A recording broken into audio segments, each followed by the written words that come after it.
Kali episode sebelumnya dengan sedikit tambahan sudut pandang yang berbeda. Karena tafsir Al-Quran itu kan luas, ya, mufassirnya juga banyak. Sehingga semakin kita mendapatkan banyak informasi, maka semakin kaya ilmu, semakin tambah pengetahuan. Nah, orang kalau belajar begitu, jangan anti sama informasi. Apalagi informasinya itu dari ulama-ulama yang berpengalaman, ulama-ulama besar dari kitab-kitab tafsir yang sudah dikenal luas oleh dunia Islam. Ya, termasuk diantaranya adalah bagaimana menafsirkan ayat yang 19 surat Al-Qasas. Kalau kemarin kita mendapat satu sisi di mana Nabi Musa alaihissalam keesokan harinya setelah hari sebelumnya itu secara tidak sengaja mau melerai orang yang bertikai, yang satu dari Bani Israel, yang satu dari orang Mesir asli yang lagi berkelahi, mau dilerai oleh Nabi Musa. Tetapi ketika akan melerai itu ada sedikit emosi yang timbul, Nabi Musa mendorong, tidak dengan dorongan yang keras. Di riwayat yang lain memukul dengan pukulan yang ringan dengan telapak tangan beliau. Di riwayat yang lain dengan dua jari beliau. Tapi ternyata ketika dua jari telapak tangan pukulan ini mendarat di dada orang Mesir tersebut, pas malaikat Israil alaihissalam bertugas mencabut nyawanya. Sehingga orang Mesir itu jatuh dalam keadaan tidak bernyawa alias is dead, mati, meninggal dunia. Nah, disitulah Nabi Musa khawatir. Ya, khawatir kalau nanti ketahuan oleh Fir'aun, ketahuan oleh tokoh-tokoh Mesir di kerajaan Fir'aun, maka mereka akan menganiaya Nabi Musa sejadi-jadinya. Ya, karena Nabi Musa juga paham di benak Fir'aun ini ada keyakinan jangan-jangan ini anak laki-laki yang saya cari selama ini.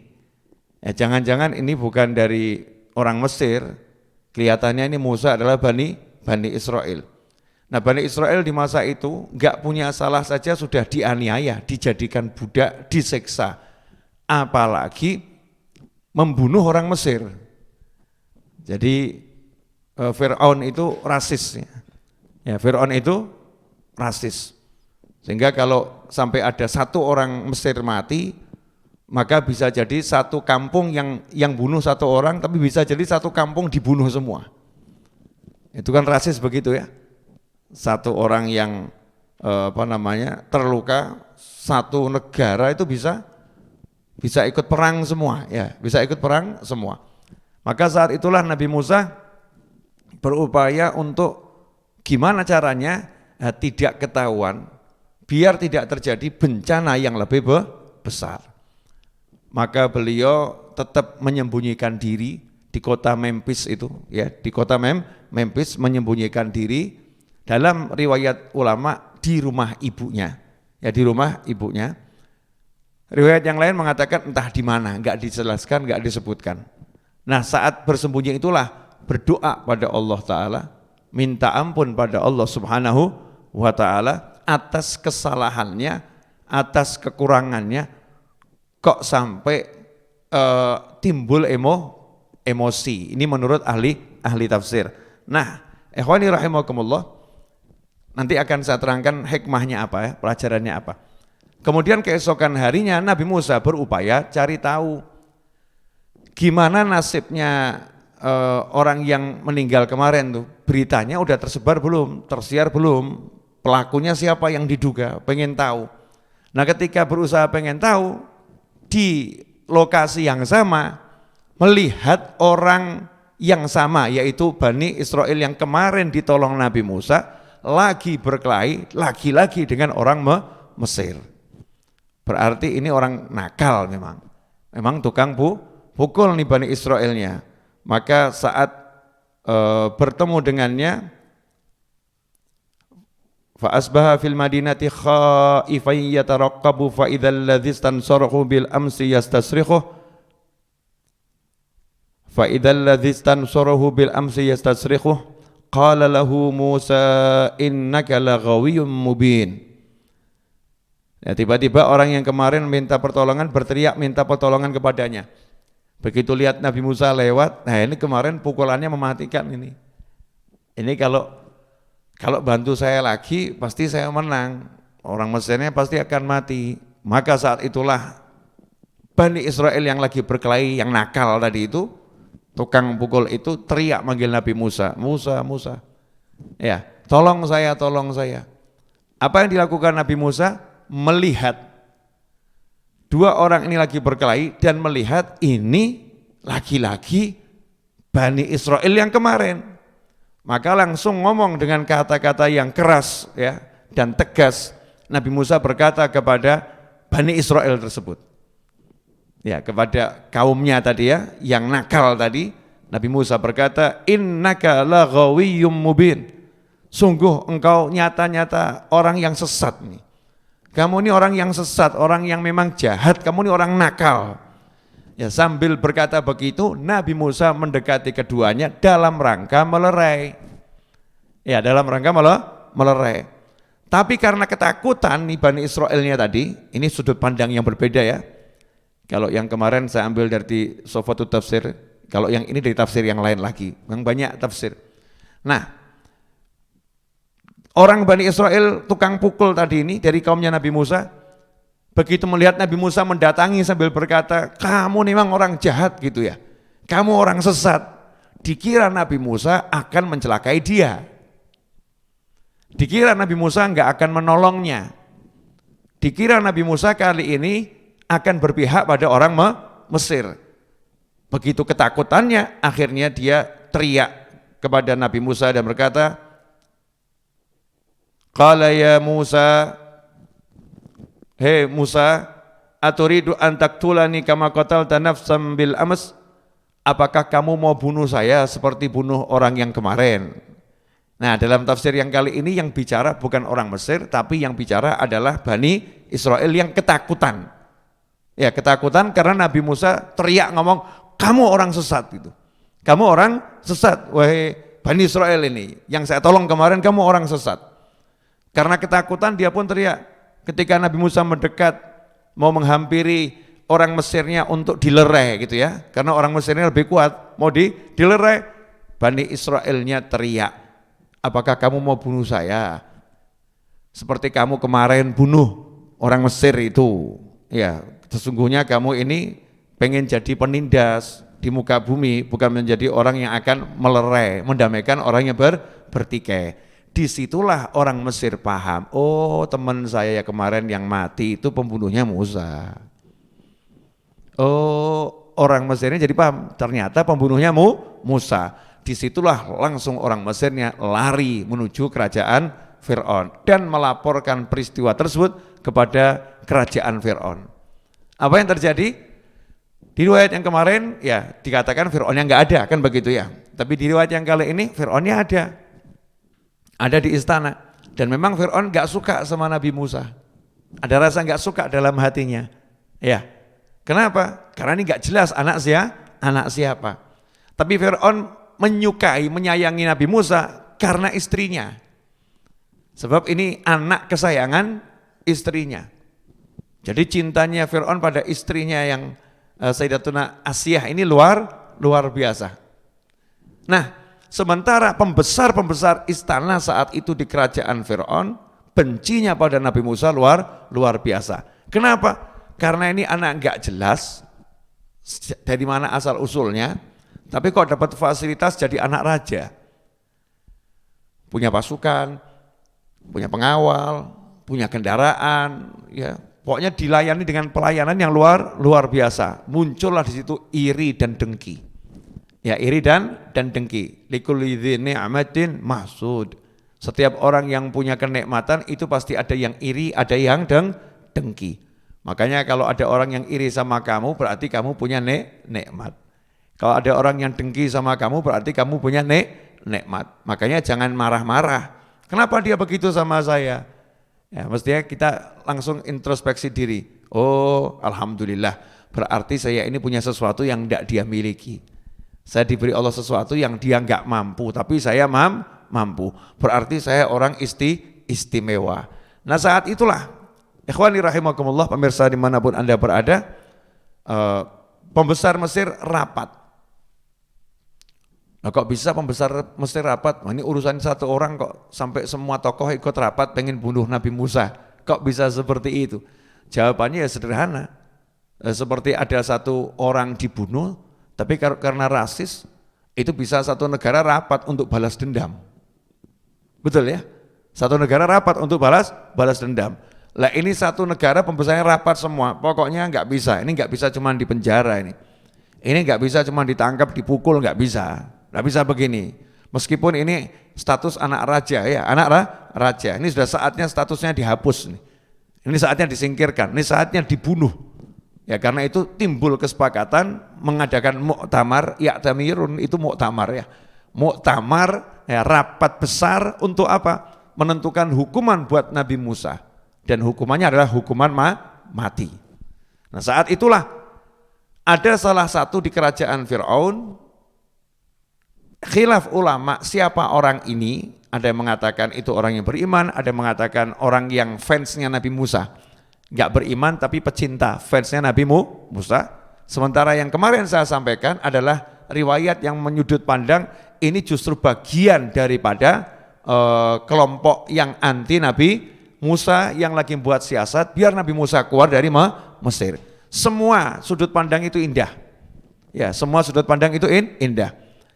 Kita bisa jadikan kalau di film itu dengan satu kisah dengan 3 kejadian. Nah, nanti kan bisa lihat. Kalau kejadiannya begini, kejadiannya begini. Itu ada film yang seperti itu.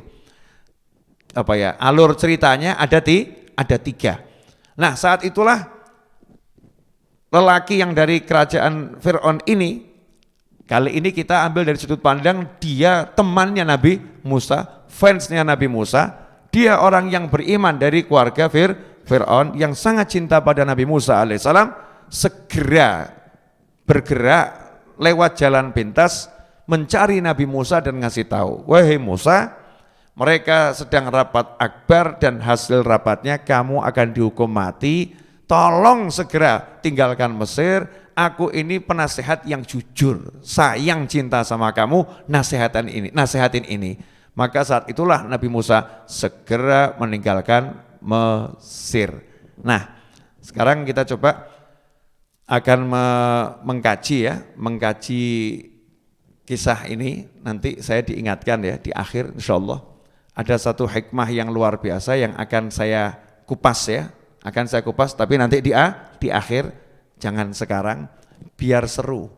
Jadi ada hal-hal yang asyik itu biar di akhir saja ya. Sekarang kita lanjutkan yang asyik juga, kisahnya berlanjut Nabi Musa bertemu jodoh. Kapan itu? Saat diburu sebagai buronan dengan dakwaan kasus pembunuhan. Dakwaannya berat, ancaman hukuman mati. Nabi Musa pun pergi meninggalkan Mesir. Di surat Al-Qasas ayat yang ke-21, fa kharaja minha khaifan yataraqqab qala rabbi najjini minal qaumidz zalimin.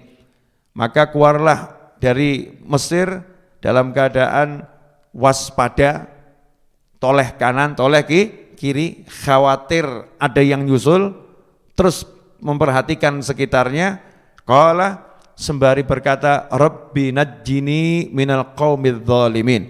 Duhai Tuhanku, kenapa pakai kata Rabb bukan Allah? Karena ini urusannya tarbiyah, pengurusan. Ya, kalau Allah ini masalah ketuhanan, tapi ini urusan tarbiyah. Alhamdulillahi Rabbil Alamin. Segala puji syukur bagi Allah yang ngurus jagat raya, Tuhan yang ngurus jagat raya. Nah ini karena kepentingannya pengen diurus, ya kepentingannya pengen diurus sama Allah Ta'ala, maka kalimat yang dipakai Rabbi, duhai Allah yang maha mengurusi, najjini, tolong selamatkan aku dari kaum yang zalim. Walamma tawajjaha tilqa'a Madyan, ayat yang ke-22, walamma tawajjaha tilqa'a madyana qala asa rabbi ayahdiyani sawa'as sabil. Dan ketika dia menuju ke arah negeri Madian, Nabi Musa berdoa lagi. Jadi berangkat ke arah Madian. Ahli tafsir mengatakan berangkatnya enggak punya kendaraan, enggak sempat bawa bekal. Karena ini bukan mau piknik. Ya, kalau mau piknik kan siapkan kendaraannya, siapkan bekal. Ini pelarian, buronan, dan tidak ada rencana mau jadi pembunuh. Ini kecelakaan, musibah, musibah. Maka berangkat seadanya. Bahkan dikatakan Nabi Musa cuman bawa tongkat kesayangannya, kemudian sandal, pakaian yang melekat, tidak punya kendaraan dan tidak punya pengetahuan tentang perjalanan keluar negeri, ya, keluar kota itu. Nah, apa yang terjadi? Minta sama Allah Ta'ala, doa. Lagi-lagi doa. Minta sama Allah Ta'ala, Rabbi ayahdiyani sawa'as sabil. Qala asa Rabbi ayahdiyani sawa'as sabil. Ya, semoga Allah yang maha mengurusi aku memberikan bimbingan, membimbing aku, memimpin aku menuju jalan yang benar.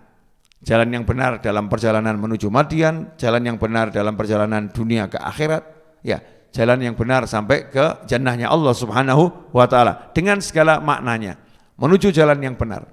Maka di situ ditafsir, dikisahkan lagi Allah kirim malaikat yang menunjukkan jalan ke Madian itu mana. Ya, jalan ke Madian itu mana? Nah, ini penting kalau nanti lagi bingung, nggak tahu jalan, ya minta sama Allah Ta'ala. Jangan sibuk, nggak ada sinyal ya. Oh, bergantung sama sinyal terus. Minta sama Allah Subhanahu wa Ta'ala. Siapa tahu nanti Allah kirimkan sinyal, kan begitu.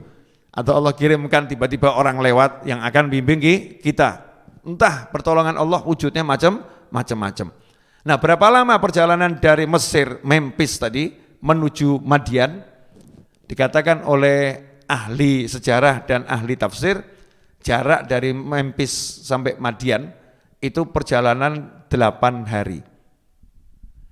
8 hari jalan kaki.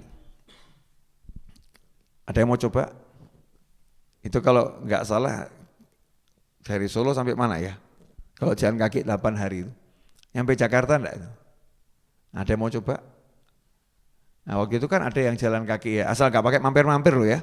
Ya kalau mampir di rest area 2 jam masih oke. Mampir di rest area 10 hari. Mau jalan kaki kan. Ya dia jalan kaki. Ini Nabi Musa jalan kaki terus tidak bawa bekal. Akhirnya makannya apa? Makannya dedaunan dan rerumputan. Dedaunan dan rerumputan. Sampai Nabi Musa yang keker itu dagingnya habis, kurus kering, sampai dikatakan perutnya itu nempel ke tulang punggung, itu kiasan saking kurusnya ya. Sehingga hijaunya dedaunan itu kelihatan di perutnya Nabi Musa. Karena ya putih. Ya, Nabi Musa ya kulitnya bagus, ganteng. Ganteng Nabi Musa. Jangan kamu bayangkan gantengnya seperti apa, angel, tampan, gagah, itu Nabi Musa alaihi salam. Nah, sampailah di kota Madian, di luar kota, sampai di mata air.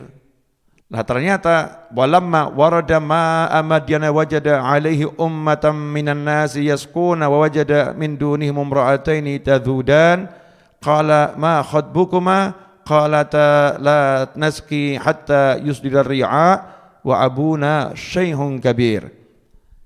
Ketika Nabi Musa sampai kepada mata air, sumber air di kota Madian, beliau menemukan di situ ada sekelompok orang yang sedang memberi minum ternaknya. Ya, memberi minum ternaknya. Jadi sampai kita bayangkan ya, ada mata air di situ, sumber air, ada lelaki banyak, sekelompok orang ini laki-laki semua, lagi ngasih minum hewan ternaknya, ngasih minum kambing. Ya, ngasih minum kambing-kambing gembalaannya. Jauh dari situ, di pojok, ada 2 wanita justru bersikap aneh.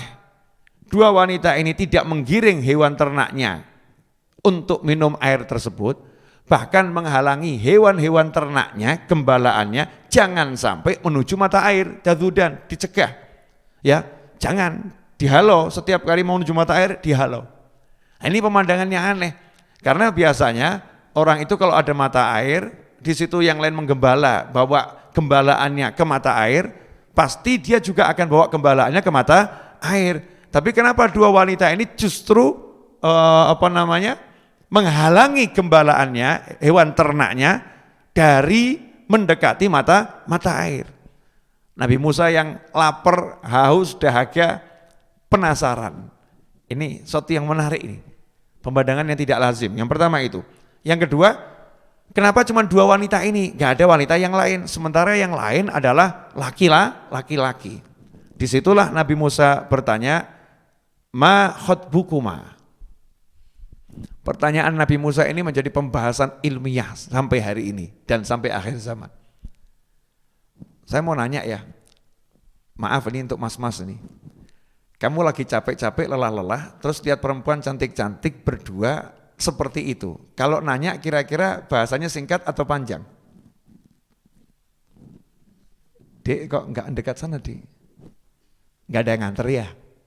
Mau apa nganter? Panjang. Ngobrol. Nah, ini lelaki zaman now kita-kita ini. Yang belum kena sentuhan syariat, yang belum paham ilmu bagaimana kita menjalankan syariatnya Allah Subhanahu wa ta'ala. Nah, ini Nabi paham mana halal, mana haram, mana makruh, ya, mana yang layak, mana yang enggak pantas. Maka saat itu Nabi Musa enggak panjang ngomongnya, pendek. Ma khotbukuma. Ya, kalau di terjemahkan tuh kok ngono la apa? Awakmu ngono la apa gitu loh. Kenapa kamu berbuat seperti itu? Selesai. Enggak nanya, kamu kok berdua, lah mana yang laki-laki? Ada apa kok sampai kalian berdua perempuan yang menggembala kambing? Emangnya yang laki-laki kemana? Enggak nanya gitu. Tapi singkat saja, kenapa kamu halangi gembalaanmu menuju mata air? Tapi dengan kalimat singkat, ma khotbukuma. Bukan, kenapa kamu tadi menghalau hewan-hewan ternakmu menuju mata air, padahal itu airnya seger. Enggak gitu, ngomongnya pendek. Ada apa kok seperti itu? Selesai. Cuman yang diajak ngomong ya pinter. Nah, coba kalau mbak-mbak yang di sini diajak ngomong, ada apa seperti itu? Seperti itu apa maksudnya? Ya, seperti itu apa maksudnya? Ya seperti itu. Nah, yang seperti itu apa maksudnya? Apa pertanyaanmu? Yang jelas toh, tambah ngeyel. Yang jelas toh. Nah, yang diajak bicara juga wanita-wanita solihah, zakiyah. Solihah, cerdas. Ya, solihah, cerdas. Maka jawabannya luar biasa. Qalata, yang ngomong cuma satu orang perempuan. Itu kan dua orang ya. Yang ngomong cuma satu orang perempuan, tapi Al-Quran menjelaskannya dengan mereka berdua berkata. Mereka berdua berkata itu maksudnya salah satu mewakili yang lain. Nah, ini ada buat perempuan. Jadi kalau lagi ngomong sama laki-laki itu, jangan kemudian ngecipir dewi. Enggak begitu. Ini namanya belum belajar adab. Ya, tata krama, sopan santun, syariatnya bicara dengan laki-laki. Cukup satu mewakili yang lain. Itu satu sama dengan, kalau orang 10 ya sama dengan 10. Kalau orang 2 ya sama dengan berdua. Loh, indahnya nih Al-Quran.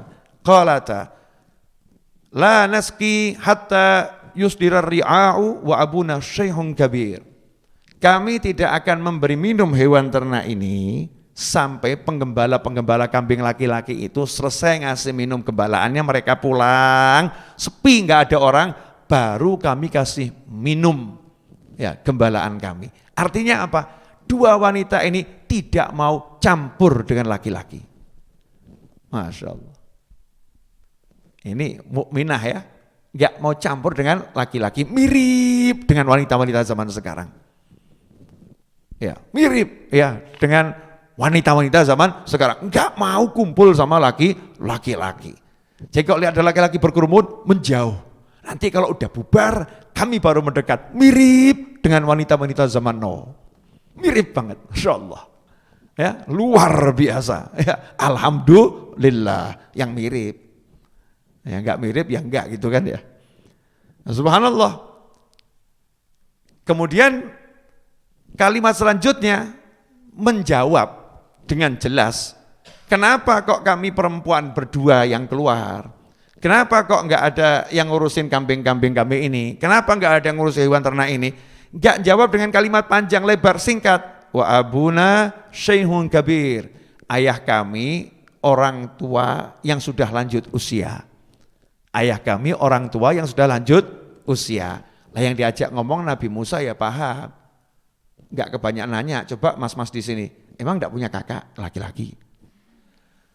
Apa enggak punya saudara laki-laki gitu? Ketahuan tuh ya, panjang, memang nafsu. Ya, mumpung ada alat untuk bicara, kalau yang di sini kan begitu. Kita ini loh ya. Tapi ini Nabi Musa alaihissalam lain. Diomongin gitu paham. Nah perempuan ini juga enggak mau ngomong panjang-panjang. Kena mudeng-mudeng, enggak mudeng sekarapmu kan begitu. Karena bicara sama lelaki yang bukan mahramnya ini ajnabi, ya sebatas kebutuhan darurat menjelaskan kondisi. Karena ini jangan sampai mencemarkan nama baik keluarga dan kehormatan dirinya. Aku wanita kok keluar ya di dekatnya laki-laki mengembala kambing. Ini suatu hal yang enggak baik. Kalau enggak darurat kami enggak keluar. Kalau enggak darurat kami enggak akan meninggalkan rumah. Ini masalahnya darurat. Dulu yang ngurusin kambing-kambing ini ayah kami. Dulu yang mengembala kambing ini ayah kami. Kami enggak punya saudara laki-laki. Ayah kami sekarang sudah tua dan sudah tidak mampu menggembalakan kambing. Syaikhun kabir, itu artinya sudah tua dan sudah tidak mampu mengembalakan kambing. Jadi terpaksa kami keluar. Terpaksa kami keluar, mirip dengan wanita-wanita zaman sekarang. Terpaksa keluar ke mall. Ya, terpaksa keluar ke tempat olahraga. Terpaksa pergi ke tempat jogging, mirip ya. Masya Allah. Nah, ikhwani rahimakumullah. Ini Al-Quran loh yang bicara, saya cuma menjabarkannya dan membuatnya biar bisa kita lihat di zaman Nuh itu seperti apa gitu ya. Di zaman itu kan wanita tetap wanita, laki-laki tetap laki-laki, perkumpulan ya tetap perkumpulan. Tidak bisa kita ngomong zamannya berbeda. Ya, zamannya berbeda, manusianya tetap sama. Laki-laki suka perempuan, perempuan suka laki-laki, kecuali yang tidak normal, kan begitu. Nah, ikhwani rahimakumullah. Disitulah dua wanita ini dengan lugas dan tegas mengatakan, ayah kami sudah tua dan tidak mampu mengembalakan kambing. Selesai. Gak ngasih informasi lebih. Nah, Nabi Musa alaihissalam adalah seorang laki-laki yang cerdas, soleh cerdas, ketemu solihah cerdas, kufu, sepadan. Ya sepadan. Dan diriwayatkan bahwasanya dua putri ini adalah putri Nabi Syuaib. Meskipun ada beda ahli tafsir, ada yang mengatakan Syuaibnya Syuaib yang berbeda. Kita anggap ini putri Nabi Syuaib. Berarti ini putri Nabi mau nikah sama Nabi kan cocok ya, sepadan. Solihah sama soleh, cerdas sama-sama cerdas. Nabi Musa yang cerdas dan berpengalaman bagaimana menghormati seorang wanita yang beriman. Masya Allah. Ini mas-mas bisa enggak nih hormati wanita beriman nih?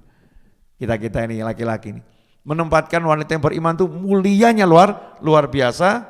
Maka Nabi Musa pun fasaqa lahuma thumma tawalla ila dhilli faqala rabbi inni lima anzalta ilayya min khairin faqir. Nabi Musa enggak banyak ngomong, menyelesaikan masalahnya. Apa yang diselesaikan itu? Nabi Musa enggak nunggu yang laki-laki itu selesai. Nabi Musa melihat ke arah lain, di sana kok ada tumbuhan yang hijau segar. Berarti di sekitar situ ada sumber air. Nabi Musa bergerak ke sana, betul dilihat di situ ada sumber air yang tertutup batu besar. Sama Nabi Musa diangkat batu besar itu, diangkat disingkirkan. Kemudian wanita itu di gembalaannya diberi minum, diwakili Nabi Musa, sehingga perempuannya istirahat. Nyantai, istirahat. Nabi Musa yang bekerja. Padahal belum makan, belum minum 8 hari selain dedaunan. Ya, selain dedaunan dan rerumputan. Dalam kondisi lemah begitu masih bisa ngangkat batu yang besar. Berarti Nabi Musa kuatnya luar biasa. Nah, ikhwani rahimakumullah. Ini satu riwayat. Riwayat yang lain nunggu selesainya laki-laki enggak nunggu selesainya laki-laki itu, Nabi Musa membawa gembalaannya untuk minum. Ya, selesai diberikan lagi kepada 2 wanita tersebut. Intinya Nabi Musa bereskan masalahnya. Setelah beres masalahnya, istirahat di bawah pohon. Enggak ngomong, makasih ngono lho, tak tulungi. Enggak bicara begitu. Alamatnya di mana, Dik? Enggak ada. Ya. Hati-hati adik ya kalau pulang, yang hati-hati biar selamat, enggak ada. Ini kan kita-kita ya. Ayo, Nabi Musa enggak begitu. Langsung menyingkir, menjauhi perempuan tadi, menyingkir, istirahat di bawah pohon. Tapi yang namanya lapar, namanya capek kan dia tetap lapar, ya capek.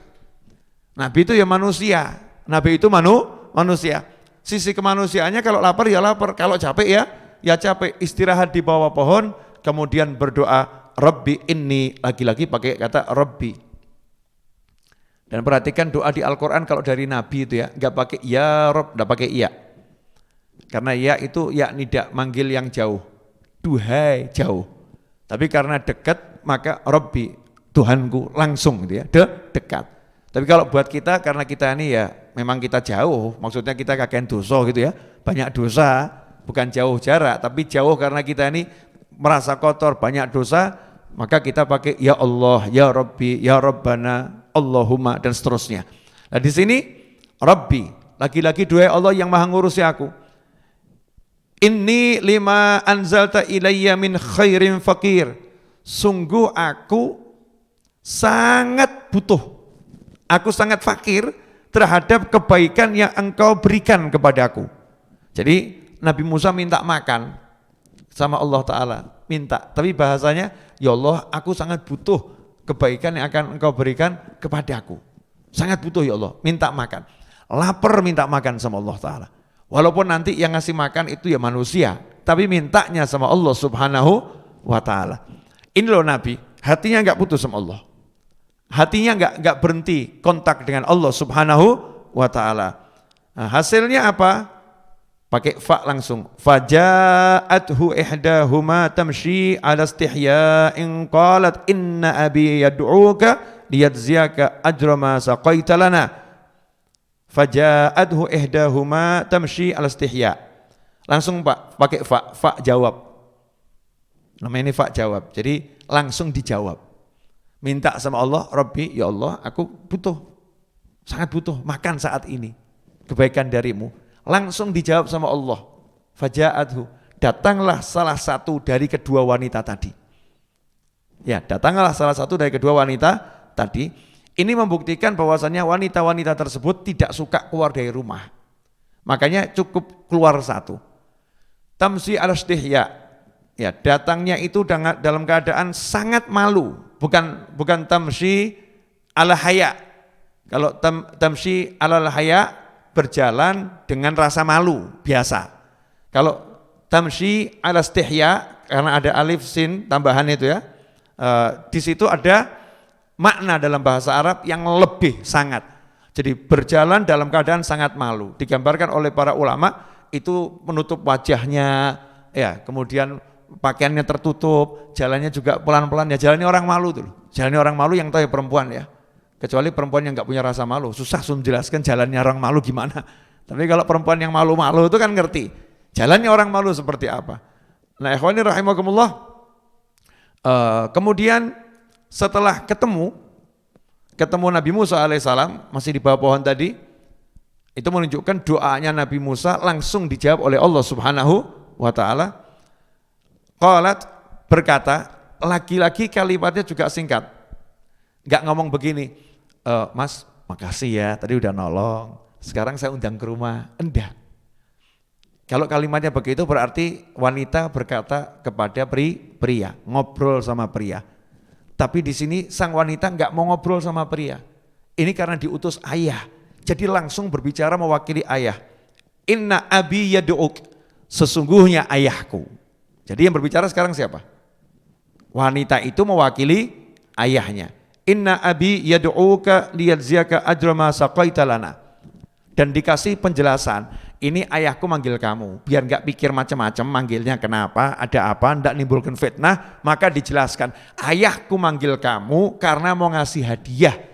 Karena kamu tadi sudah memberi minum hewan-hewan ternak kami. Sekarang saatnya ayah kami balas budi.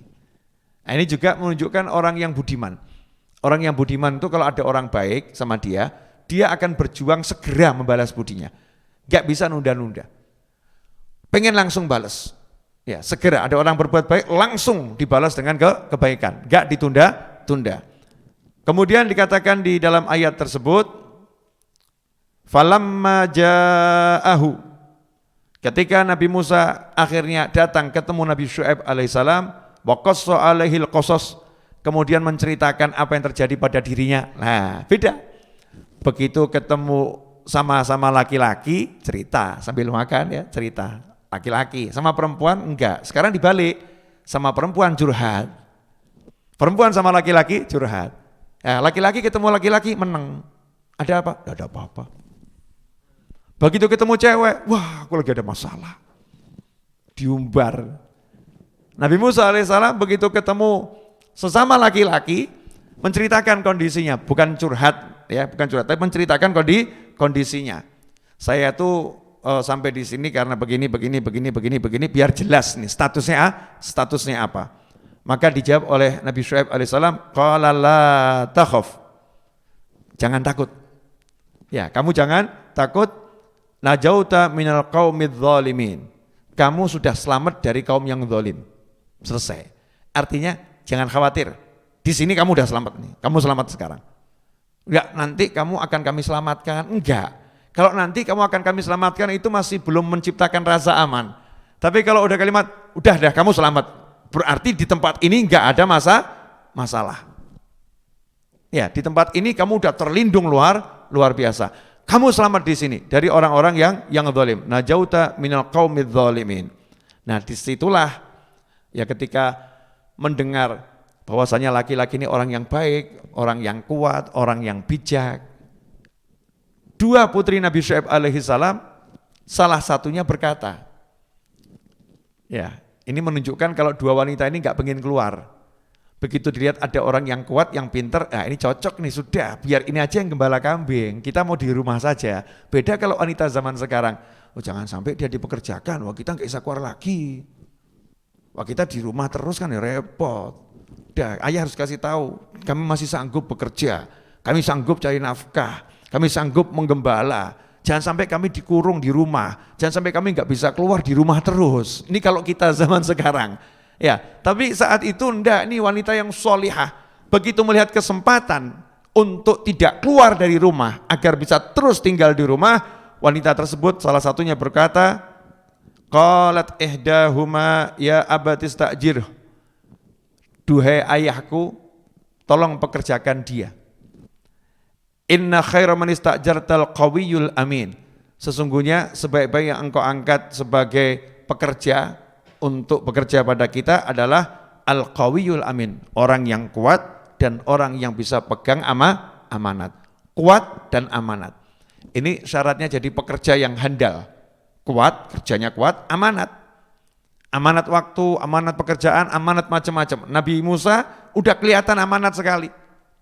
Karena dalam perjalanannya dikatakan perjalanan menuju rumah Nabi Syuaib alaihissalam itu saking Nabi Musa itu menjaga kehormatan putri Nabi Syuaib yang menjemput beliau untuk pergi ke rumah Nabi Syuaib, mengundang beliau. Nabi Musa tidak mau jalan di belakang. Karena kalau jalan di belakang nanti perempuan ini kena angin, kemudian kainnya tersibak kan dia repot. Nah kalau jenengan beripun? Nah, itu yang ditunggu-tunggu. Ini enggak, Nabi Musa lain. Soleh. Beliau mengatakan, kamu jalan di belakang. Saya laki-laki jalan di depan. Jalan di depan enggak tahu alamat gimana caranya. Belum ada GPS. Caranya bagaimana? Dan nanti kamu lempar batu. Kalau ke kanan lempar batu ke kanan. Kalau ke kiri lempar batu ke kiri. Bahkan ngomong aja enggak boleh. Jangan ngomong kanan, kiri. Nabi Musa nggak mau dengar suaranya. Meskipun suara wanita bukan aurat. Ya bukan aurat menurut sebagian ulama. Tapi Nabi Musa betul-betul hati-hati nggak mau dengar suara wanita ini. Jaga betul dirinya dan jaga wanita itu. Kanan lempar kanan, kiri lempar kiri. Sanggup niru Mbak? Nah, ini apa namanya adab tingkat tinggi ini luar biasa. Nah, ikhwani rahimakumullah, maka ketika Nabi Musa itu sudah ada di rumahnya, perempuan ini paham, ini orang kuat dan amanat, layak dipekerjakan. Di situ ahli tafsir mengatakan, perempuan ini lagi ngomong sama ayahnya, ayah ini layak jadi suamiku. Nah, jadi kalau ada perempuan itu, kalau lihat ada laki-laki yang memang layak, jangan malu-malu ngomong sama orang tuanya, Father please, ayah tolong nikahkan aku dengan dia. Mumpung belum diambil orang. Dan itu dilakukan oleh Sayyidina Umar bin Khattab radhiyallahu anhu.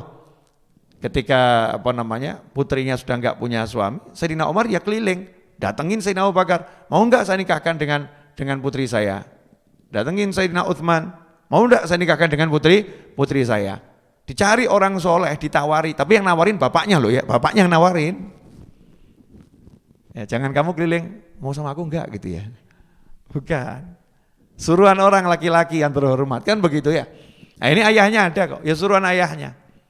Ayah sebaik-baiknya diangkat jadi pekerja itu yang kuat, ya, dan dia amanat. Maka saat itulah ayat ini membuktikan dua wanita itu tidak mau keluar dari rumah, cari yang menggantikan pekerjaan mereka berdua. Qala, disitulah Nabi Syuaib paham maksud putrinya, langsung ngomong. Beliau berkata, inni uridu an unkihaka ihdabnatayya hataini ala an ta'jurani thamani hijaj. Saya pengen nikahkan kamu dengan salah satu putri saya. Nah, tapi syaratnya kamu kerja sama saya 8 tahun. Fa in atmamta ashram fa min indik. Kalau kamu sempurnakan sampai 10 tahun, yaitu dari kemurahanmu sendiri. Wa ma uridu an asyuqa alaik. Saya lakukan ini bukan karena saya mau membebani kamu, enggak, bukan karena mau membebani kamu. Satajiduni insyaallahu minas sholihin. Kamu nanti akan tahu, kalau udah kumpul sama saya, kamu akan tahu kalau saya ini termasuk dalam kelompok orang-orang yang soleh, orang-orang yang baik. Nah, ikhwani rahimakumullah. Disitulah Nabi Musa jawab, qala dzalika baini wa bainak. Ya, ini perjanjian ini antara aku dan engkau. Ayyamal ajalaini qadaitu fala udwana alai. Saya mau pilih 8 tahun, saya mau pilih 10 tahun. Ya, mana yang saya pilih ini bukan menjadi suatu kekurangan buat saya. Naam. Wallahu ala ma naqulu wakil. Dan untuk perjanjian ini cukup Allah yang jadi wakil. Ya, Allah saksinya. Ini justru ngeri ya kalau Allah saksinya. Ini sama-sama dua orang besar bertemu, berjanji. Menarik ini. Ada yang mengatakan bahwasannya maharnya Nabi Musa saat itu yaitu kerja 8 tahun itulah maharnya. Nah, kenapa dinikahkan dengan salah satu putrinya? Adalah agar tinggal di rumah ada 2 wanita tidak terjadi dosa. Maka dinikahkan dengan salah satu putrinya. Ini untuk menjaga hal-hal yang tidak diinginkan ya, biar tidak terjadi. Nah, ikhwani rahimakumullah. Terlepas dari semua itu, mari kita bahas. Ini kan alur ceritanya begitu ya. Menarik sekali. Ternyata Nabi Musa alaihissalam itu begitu susah. Allah enggak buat susahnya lama. Berapa hari tadi? 8 hari perjalanan. Lanjutnya apa? Manten anyar.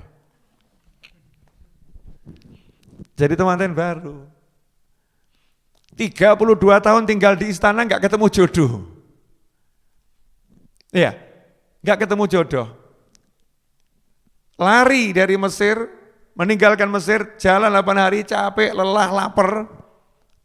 Begitu parkir, berhenti istirahat, ketemu sekelompok laki-laki, ada 2 wanita, subhanallah, enggak merencanakan pernikahan. Bahkan enggak nanya alamatnya di mana, namanya siapa, kamu sudah nikah belum? Enggak nanya. Dijemput, dilamar. Betul kan ya? Nabi Musa ngelamar atau dilamar? Dilamar. Ini orang-orang soleh begitu. Rezekinya bagus nih Nabi Musa. Nah makanya kalau kamu lagi ngalami yang gak enak, doa. Moga-moga entuk jodoh, moga-moga entuk jodoh.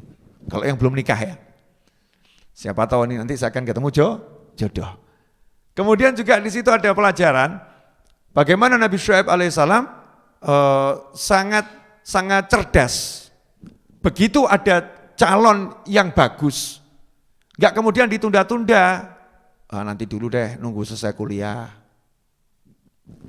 Ya, selesai kuliah, nunggu dulu biar kerja dulu, belajar cari nafkah. Ini ceweknya, ini anak perempuan, biar belajar cari nafkah. Udah datang laki-laki baik-baik melamar anak perempuan kita, laki-laki baik itu mahal harganya mahal. Kalau udah datang Mas Hamdani, entah Hamdani yang mana, ya ngelamar anak perempuan Anda, misal kok Mas Hamdani ini orangnya baik gitu ya, qawiyun amin, ternyata orangnya perkasa, orangnya amanat, misal gitu ya. Kalau yang di depan saya kan belum patek perkasa, orangnya amanat, Masya Allah. Jangan mengatakan maaf ya Dik, anak saya lagi kuliahnya belum selesai, nanti kalau nikah sama kamu gimana nasibnya, gimana kuliahnya. Jangan sampai gelar kesarjanaan itu lebih penting daripada suami yang soleh. Karena cari suami soleh itu tidak mudah. Bahkan diajarkan kalau ada calon suami soleh, jangan nunggu dia melamar. Jangan nunggu dia kemudian toleh, punya anak perempuan ya Pak, ya enggak. Nabi Syuaib alaihissalam tidak menunggu Nabi Musa kemudian nanya, ini putri Anda gimana, sudah ada jodohnya belum, udah ada calonnya belum, enggak nanya begitu. Tapi langsung Nabi Syuaib yang berkata, Musa, mau enggak kamu saya nikahkan dengan salah satu putri saya? Mau enggak gitu. Ini ayah yang bijak, ya, ayah yang bijak. Ternyata perjalanan Nabi Musa dikeluarkan dari Mesir itu takdirnya Allah Subhanahu wa taala untuk mempertemukan Nabi Musa dengan jodohnya sekaligus gurunya. Karena Nabi Musa akhirnya juga berguru dengan Nabi Syuaib alaihissalam. Dan disitulah ada pelajaran orang kalau mau berguru itu harus ngenger, harus ikut, ya tinggal bersama. Kalau berguru cuman online ya dapat ilmu, tapi belum dapat ilmu yang sesungguhnya. Kalau mau dapat ilmu yang sesungguhnya ya tetap harus tinggal bersama. Karena tahu nanti caranya ketika menghadapi tamu yang ngaku-ngaku lihat malaikat gimana. Caranya nanti ngadepin tamu yang pura-pura susah gimana. Caranya ngadepin tamu yang susah beneran bagaimana. Caranya ngadepin tamu yang itu dia punya jabatan di masyarakat, baik jabatan dalam pemerintahan maupun jabatan dalam keadatan, ya jabatan kehormatan perkampungan, kan ada itu ya. Oh ini tokoh di masyarakat itu gimana cara ngadepinnya. Oh kalau kedatangan tamu yang nanyanya ngeyel-ngeyel itu cara ngadepinnya bagaimana. Oh kalau lagi mengalami nggak punya duit itu cara ngatasinya bagaimana. Oh kalau lagi berlimpah rezekinya caranya bagaimana. Nanti dengan lihat bersama terus maka ilmunya akan merasuk. Oh begitu. Oh caranya seperti itu. Nggak bisa sepenggal-sepenggal. Kalau sepenggal-sepenggal ya dapat ilmu, dapat informasi ya insya Allah barokah. Tapi untuk menjadi betul-betul guru yang membimbing itu hendaknya tinggal bersama. Seperti kita lihat Nabi Musa alaihissalam 8 tahun ya, atau dikatakan dalam riwayat akhirnya disempurnakan jadi 10 tahun tinggal bersama Nabi Syuaib alaihissalam. Kemudian juga di situ ada hikmah. Allah kan mau mengangkat Nabi Musa ini jadi rasul. Kalau Nabi Musa ini masih ada di Mesir, ya, padahal proses pengangkatannya di luar Mesir. Proses pengangkatnya setelah nikah. Nah, nikahnya dengan wanita solihah. Nah, kalau masih ada di Mesir kan nggak diangkat-angkat ini. Maka harus dikeluarkan. Karena itu kalau kita mengalami kejadian yang nggak enak, itu berpikirlah ini mungkin cara Allah untuk memberi saya hadiah yang enak, yang gede. Karena prosesnya setelah menikah, 10 tahun kemudian atau 8 tahun kemudian kembali ke Mesir, di tengah jalan dapat wahyu. Jadi Rasul, nanti dalam ayat selanjutnya kita bahas ya, jadi Rasul. Jadi Rasulnya kapan? jadi rasulnya setelah menikah. Ya, setelah menikah. Ya, bukan berarti nunggu menikah dulu ya, tapi ya Nabi SAW ya setelah menikah jadi rasul. Nabi Musa setelah menikah jadi rasul. Lah kamu bujang-bujang begini mau dapat karunia besar gimana caranya? Ya harus punya semangat menikah. Karena dengan menikah itu sudah separuh agama terpenuhi. Memang ada sesuatu rahasia di balik proses pernikahan itu sendiri. Nah, ikhwani rahimakumullah. Yang menarik lagi ya. Ternyata Nabi Syuaib alaihissalam memberi syaratnya juga berat. Nikah maharnya kerja 8 tahun tuh berat atau ringan tuh? Berat. Tapi Nabi Syuaib mengatakan kamu akan ngerti nanti kalau saya ini orang baik, saya punya tujuan tertentu, kenapa harus 8 tahun, kenapa harus 10 tahun. Dan memang betul setelah tinggal bersama ya nggak pengen pergi. Setelah hidup bersama nggak pengen pergi. Kenapa? Ketemu guru, nggak mau pisah. Jadi pisahnya itu atas perintah Allah Ta'ala karena untuk melanjutkan misinya Nabi Musa alaihissalam untuk menjadi rasul yang mendakwahi Fir'aun dan seluruh warga Mesir agar beriman pada Allah Subhanahu wa Ta'ala. Ikhwani rahimakumullah. Alhamdulillah kurang lebih sudah 55 menit atau 54 menit saya bicara. Dan itu cukup panjang ya. Saya akan lanjutkan tentang hikmah yang tadi saya janjikan. Mumpung ada Habib Muhammad sama minta tolong, Habib, tolong carikan ayat yang Nabi Sulaiman berdoa. Doanya Nabi Sulaiman itu di surat ayat berapa? Mulkan la yambaghi. Nah itu kemudian antum cek tafsirnya, Habib. Kenapa Nabi Sulaiman doa itu kalau tidak salah doanya sebelumnya ada istighfarnya itu. Nah, coba itu menarik, nanti Anda akan tahu maksudnya. Ini mahal sambil menunggu Habib Muhammad mencarikan. Habib Muhammad kok cari cepet kok. Nah, itu handphonenya super canggih. Banyak kitab di handphonenya. Nah, jadi cukup jelas nggak nih? Jelas ya? Jadi kalau begitu ada peristiwa-peristiwa yang nggak enak itu harus dimaknain nggak enak atau positive thinking? Positive thinking ya. Ya siapa tahu nanti saya jadi wali kan begitu ya. Kalau jadi nabi kan nggak mungkin. Siapa tahu ini jalan saya untuk menjadi wali Allah, bukan wali murid. Jalan saya untuk jadi wali Allah. Jalan saya untuk jadi menantunya Pak Yai, kan siapa tahu. Ya, siapa tahu ini jalan saya menjadi menantunya Pak Yai. Ya, Habib. Surat Shad ayat 35. Nah. Ya, surat Shad ayat 35. Coba dibuka surat Shad ayat 35 buat pemirsa dimanapun Anda berada. Ya, surat Shad itu surat yang ke 38. Surat 38 ayat 35. Qala rabbi ighfirli wa habli mulkan la yanbaghi li ahadin min ba'di innaka antal wahhab. Coba Bib dicek tafsirnya itu. Kenapa Nabi Sulaiman istighfar di situ? Tafsir surat Shad ayat 35.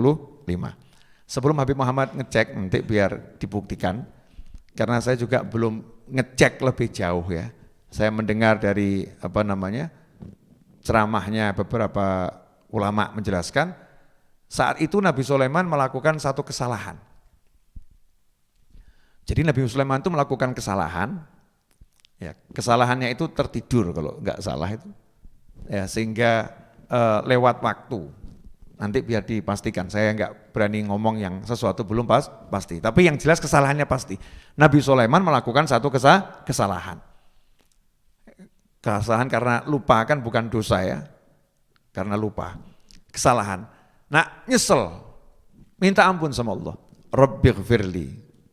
Ya, Rabbighfirli. Ya Allah tolong ampuni aku. Menariknya, Nabi Sulaiman itu enggak berhenti di situ. Habis minta ampun, berani minta sama Allah sesuatu yang gede. wa hab li mulkan la yanbaghi li ahadin min ba'di innaka antal wahhab. Dan ya Allah, berilah aku kerajaan yang tidak dimiliki oleh seorang pun setelahku, sungguhnya Engkau yang Maha Pemberi.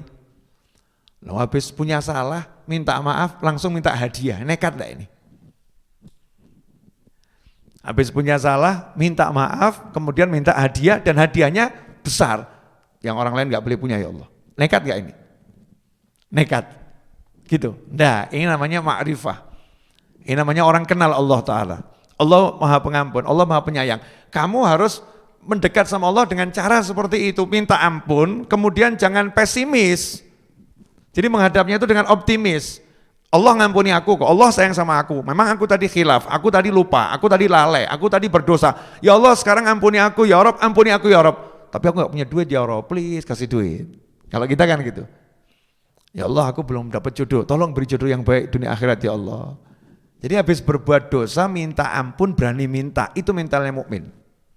Itu mentalnya mukmin. Nabi Musa alaihissalam juga sama. Habis melakukan kesalahan dengan tidak sengaja sehingga seseorang meninggal dunia, maka Nabi Musa 8 hari perjalanan ini minta ampun, tidak kemudian membuat beliau takut minta sama Allah Ta'ala. Tidak membuat beliau takut minta sama Allah Ta'ala. Beliau sembari minta ampun, Rabbi, duhai Allah, sesungguhnya aku butuh dengan karuniamu, minta sama Allah Ta'ala. Ya, minta sama Allah Ta'ala. Makanya dimanapun Anda berada menyaksikan tayangan ini nanti, kalau punya dosa, ya minta maaf, minta ampun. Jangan sampai dosamu menghalangimu untuk minta sama Allah Ta'ala. Jangan berkata, saya banyak dosa, gak pantas saya minta, apa saya diberi. Saya banyak dosa, gak pantas saya mohon sama Allah, apa saya nanti dikasih sama Allah. Jangan seperti itu. Ya banyak dosa itu ya istighfar, banyak dosa minta ampun, butuh ya minta. Nah, itu dua hal yang terpisah. Kamu banyak dosa minta ampun, kamu butuh ya minta. Jangan sampai dosamu menghalangi kamu untuk minta sama Allah Subhanahu wa Ta'ala. Kemudian yang terakhir, bahwasanya apa yang terjadi pada Nabi Musa itu takdir. Yang terjadi pada Nabi Musa itu takdir. Nabi Musa ditakdirkan untuk keluar dari Mesir, takdirnya itu. Tapi alur ceritanya menarik. Gak ada Nabi Musa keluar dari rumah masuk kota Memphis dengan tujuan bunuh orang, gak ada. Bahkan ketika pagi-pagi keluar, Nabi Musa dikatakan dan sebagian riwayat ingin menuju rumah ibunya. Nabi Musa pengen ketemu keluarganya, artinya niatnya semua baik. Bahkan ketika melerai dua orang yang bertikai, Nabi Musa niatnya melerai orang yang bertikai. Gak ada niatan untuk menghajar salah satu di antara keduanya. Tapi ketika melerai, sedikit dorongannya itu pas maut menjemput yang bersangkutan. Sehingga yang bersangkutan meninggal dunia dan akhirnya Nabi Musa didakwa, dituduh sebagai pembunuh. Padahal beliau bukan pembunuh. Berubah status hidupnya. Dari orang yang dimuliakan di sebuah kerajaan, dari anak angkat Fir'aun yang diagung-agungkan, tiba-tiba menjadi buronan yang dicari-cari dan akan dibunuh. Nah itu takdir, ya itu takdir. Tapi Nabi Musa menerima takdir itu dengan ikhlas, dengan legowo, tidak kemudian gersulo, gak keluh kesah, justru kembali pada Allah Subhanahu wa Ta'ala, minta tolong sama Allah Ta'ala, kemudian melanjutkan kehidupan. Ya. Keep moving ya, terus bergerak, tidak seperti orang itu apa kalau bilang nggak segera bangkit, bahasanya apa itu kalian kalau ngomong nggak move on. Kok nggak move on ya, kapan akan move on ini? Nggak move on. Nabi Musa langsung move on, ya langsung move on, segera bergerak, bahkan akhirnya mentalnya menyebabkan beliau segera menikah. Nah, insya Allah apa yang saya sampaikan ini berkah manfaat. Betul begitu Pak Muhammad?